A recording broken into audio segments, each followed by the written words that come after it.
Hola internautas, ¿cómo están ustedes? Soy el doctor Maximiliano, el doctor Tigre, un médico que ha trabajado en los Andes, la Amazonía, la costa de Ecuador, también en la Federación de Rusia, cuando pasó de ser el país socialista de la Unión Soviética al país capitalista que es ahora.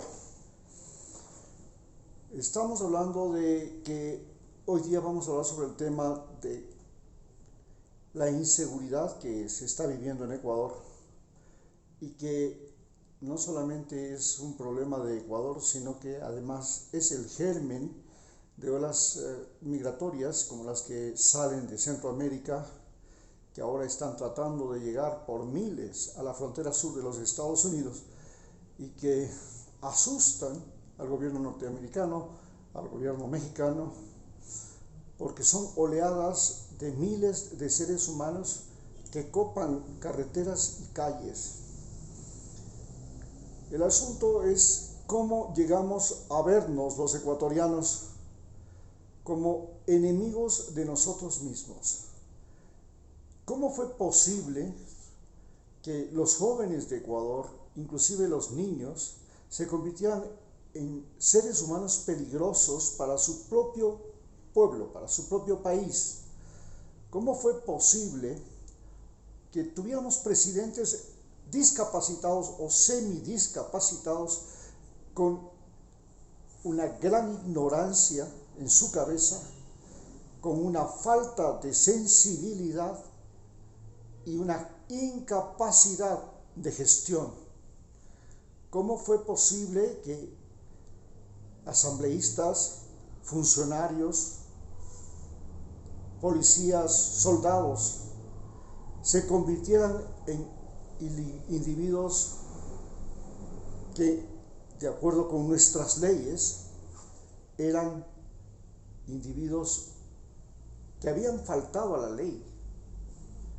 ¿Cómo fue posible que la traición, los traidores, que los tramposos, que los usureros, explotadores de su pueblo, pudieran llegar a ser gobierno? Y claro, como consecuencia de eso, hoy nuestro peor enemigo es el vecino. Y el vecino, más que el vecino, el hijo del vecino. Nuestro peor enemigo es el costeño, que es enemigo del serrano, al que le roba, al que le mata. El serrano, que es enemigo del costeño, al que le roba y le estafa y le engaña.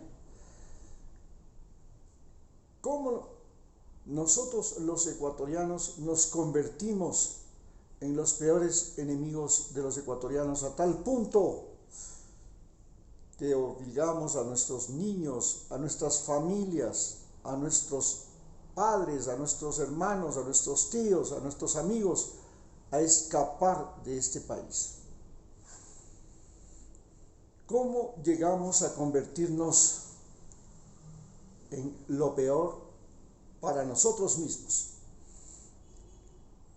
Decíamos que los conquistadores españoles, que eran lo peor de España, no lo peor de Europa, había gente peor que los españoles, porque por lo menos los españoles traían consigo una parte de la cultura árabe, y eso significa el álgebra, la trigonometría, la brújula, el compás, los mapas, la cartografía, la agricultura, etcétera, etcétera, que desarrollaron los árabes. Pero otros, como por ejemplo los colonos arios que llegaron a Estados Unidos, a Argentina, habían sido descendientes de los vikingos, y los vikingos eran simplemente hordas de ladrones, de asesinos, como lo fueron los mongoles, como lo fueron los piratas ingleses, los piratas franceses, los piratas holandeses. Gente de la peor calaña. Pero, igual que lo que pasó en Europa, la gente de peor calaña se convirtieron en vikingos, en conquistadores. La gente de peor calaña se convirtieron en piratas y navegantes como Francis Drake. La gente de la peor calaña se convirtieron en piratas franceses, en la legión extranjera. La gente de la peor calaña se convirtió en conquistadores españoles y portugueses de América. La gente de la peor calaña de Europa. Sin embargo, nos jalamos los pelos y nos decimos, ¿cómo es posible que de vikingos, que eran analfabetos, no siquiera sabían leer, no sabían escribir, no tenían lenguaje escrito, hayan nacido los países de Suecia, Noruega, Finlandia, Dinamarca, que son en este momento las sociedades humanas más desarrolladas, más igualitarias, más felices, entre comillas, con las medidas de la felicidad que tenemos, y que viven la paz, una paz que en Europa era imposible. En Europa hubieron guerras de 100 años, como la guerra entre los ingleses y franceses, guerras mundiales como la Primera y la Segunda Guerra Mundial, guerras atroces, solo vivían para la guerra. Las culturas europeas convirtieron a la crueldad en espectáculo público, en formas de conquista, en mecanismos de dominación. Convirtieron a la crueldad en la Santa Inquisición, en la Iglesia Católica, convirtieron a la Iglesia Católica en la religión de la crueldad, donde la Santa Inquisición torturaba a los seres humanos. ¿Cómo fue posible que, siendo aquel nido de crueldad horrible como fue Europa, cómo fue posible que Estados Unidos, que fue el refugio de alcohólicos, de asesinos, de desesperados que se llamaban colonos y que llegaron a matar indígenas, a matar mexicanos, a tomarse tierras, que convirtieron a los centros del pueblo, a la cantina en el centro del pueblo, que convirtieron al oro en una razón para morir y para matar, y que hayan concluido creando una sociedad como es Estados Unidos, donde el dinero vale más que la vida. Usted en los Estados Unidos se vuelve mercenario fácilmente, el gobierno le paga bien y usted se va a matar y a morir por dinero, no por ideales. Y usted se vuelve empleado, trabajador, obrero, por dinero. Ahí no hay ninguna idea romántica. Aquí, ¿cuánto hay? Y hablamos. Acá todavía pensamos que tenemos que luchar por la familia, que tenemos que defender el país, que tenemos que luchar por los más pobres. Todavía tenemos la demencia de creer que el individuo que llega al poder en Ecuador no se corrompe. El poder en sí en Ecuador se ha vuelto el centro de la corrupción. Como decían los vikingos, el poder atrae a los peores y corrompe a los mejores. Vimos cómo el poder le convirtió a Rafael Correa en un individuo que vivía en las nubes, soñando con que le den otro premio de profesor honoris causa, que le halaguen diciendo que era el mejor presidente de la historia de Ecuador, de América Latina, del mundo, y lo cepillen mientras a sus espaldas se fraguaba la traición.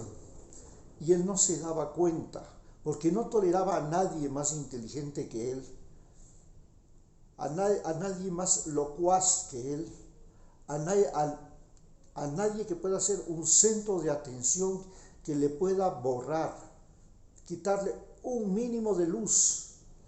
de protagonismo no toleraba.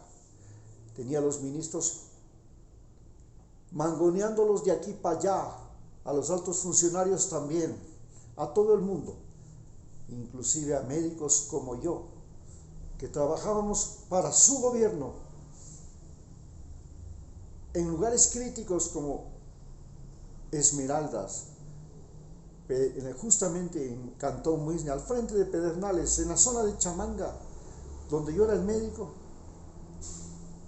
No tuvo ningún empacho en botarme a la calle, después de haberme rajado la cara, donde casi me matan por él y por Lenín Moreno, después de haberme jugado la vida, porque su gobierno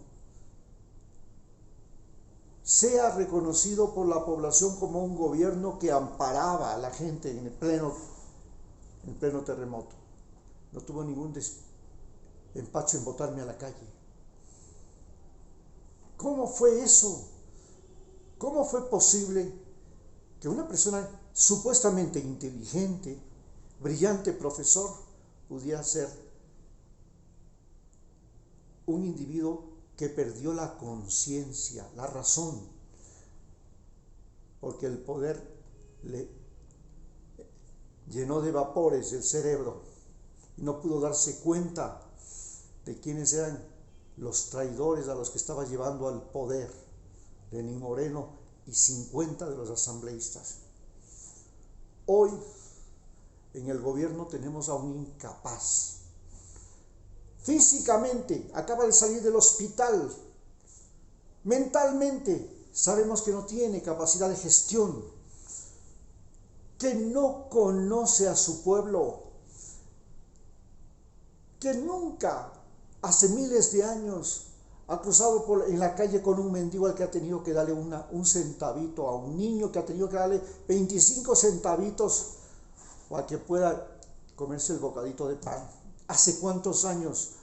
Porque los niños no se acercan a los Mercedes-Benz, no se acercan a las villas de los ricachones, ahí hay guardias. ¿Hace cuántos años él, que se hizo rico robando el dinero del feriado bancario, que se convirtió en CDRs y luego él los compró a precio de gallina pestada, a gente desesperada, y lo que le convirtió en el hombre más rico? ¿Cómo fue posible que un Lenín Moreno, que nadie sabía ni si había pasado o no había pasado por la Universidad Central, que se había graduado de no sé qué en la Facultad de Administración, que solamente se reunía a contar chistes y cachos, y que porque era el simpático se convirtió en el presidente de este Ecuador y convirtió a la traición, a la miseria humana en política pública? Entonces ahora sabemos que nosotros, los ecuatorianos, nos hemos convertido en los peores enemigos de los ecuatorianos porque elegimos mal, porque educamos mal a nuestros hijos. Hoy, los hijos son los principales enemigos de los padres, especialmente en los barrios pobres. Los hijos que se dedican a la droga, a la prostitución, al crimen, al robo, al engaño, que abandonan los estudios, que dejan su futuro por andar con una pistola al cinto, se han convertido en los peores enemigos de todos los ecuatorianos y son los que nos han forzado a salir. Y se quieren crear leyes, y se quiere fortalecer a la policía, y se quiere fortalecer al ejército, y se les quiere sacar, aterrorizar a esos. Pero ellos a su vez se han apropiado de las calles, de barrios, de provincias, de puertos, de prisiones. Pensamos un día que los españoles eran los peores enemigos. Pensamos un día que los peruanos eran los peores enemigos. Pensamos después que los venezolanos eran los peores enemigos. Y hoy nos damos cuenta que los peores enemigos que tenemos son ecuatorianos. Muchas gracias.